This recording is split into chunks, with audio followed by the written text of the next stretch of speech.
teman-teman, perkenalkan nama saya Jelita Keni. Saya dari SMA Negeri 9 Kota Kupang, kelas 10A, tahun ajaran 2024-2025. Pada video kali ini, saya akan membahas tentang besaran, satuan, dan dimensi pada pengukuran.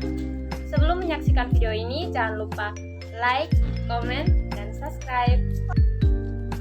Teman-teman semua pasti sudah tidak asing lagi dengan kata pengukuran. Maka dari itu, saya akan menjelaskan secara singkat tentang apa sih itu pengukuran. Pengukuran adalah kegiatan membandingkan besaran yang diukur dengan besaran lain yang telah ditetapkan sebagai satuan. Kita bisa mengambil contoh dalam kehidupan sehari-hari.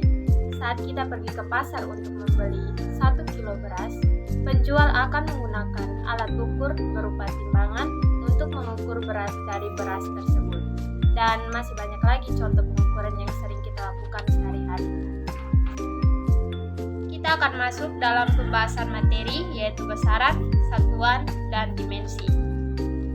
Yang pertama, besaran. Besaran adalah segala sesuatu yang dapat diukur, dihitung, dan dinyatakan dengan angka.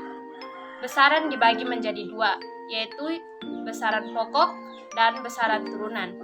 Besaran pokok adalah besaran yang satuannya telah ditentukan terlebih dahulu dan tidak diturunkan dari besaran-besaran lain. Terdapat 7 macam besaran pokok, yaitu panjang, massa, waktu, kuat arus listrik, suhu, intensitas cahaya, dan jumlah zat. Bisa dilihat pada tabel berikut.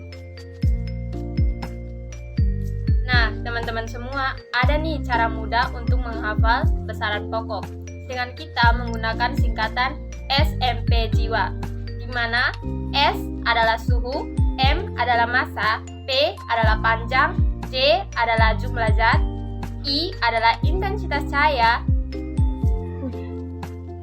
W adalah waktu, A adalah arus atau kuat arus listrik.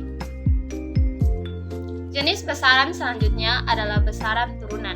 Besaran turunan adalah besaran yang diturunkan dari besaran pokok.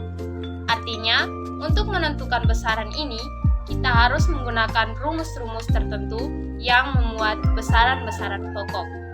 Contohnya, besaran turunan adalah luas, volume, kecepatan, gaya, usaha, energi, tekanan, percepatan, dan sebagainya.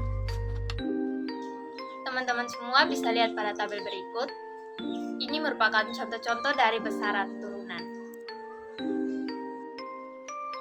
Selanjutnya kita akan masuk dalam pembahasan satuan.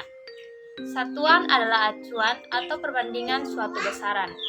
Satuan terdiri dari 2 macam, yaitu satuan MKS atau meter, kilogram, sekon, dan satuan CGS atau sentimeter, gram, sekon.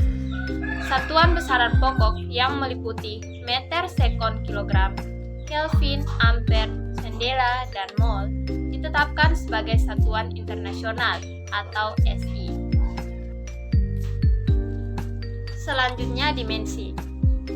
Dimensi adalah bentuk penulisan suatu besaran menggunakan lambang besaran pokok. Penulisan lambang besaran pokok diapit oleh kurung siku dan menggunakan huruf kapital. Berikut adalah contoh dari penulisan dimensi. Berikut adalah tabel besaran pokok beserta satuan dan dimensinya. Dan ini adalah tabel besaran turunan beserta satuan dan dimensinya. Jadi kesimpulan dari materi kali ini adalah besaran, satuan, dan dimensi merupakan konsep pengukuran yang tidak dapat dipisahkan, di mana besaran adalah apa yang kita ukur, satuan adalah standar yang kita gunakan untuk mengukur, dan dimensi adalah sifat dasar dari besaran. Sekian dari video saya, terima kasih.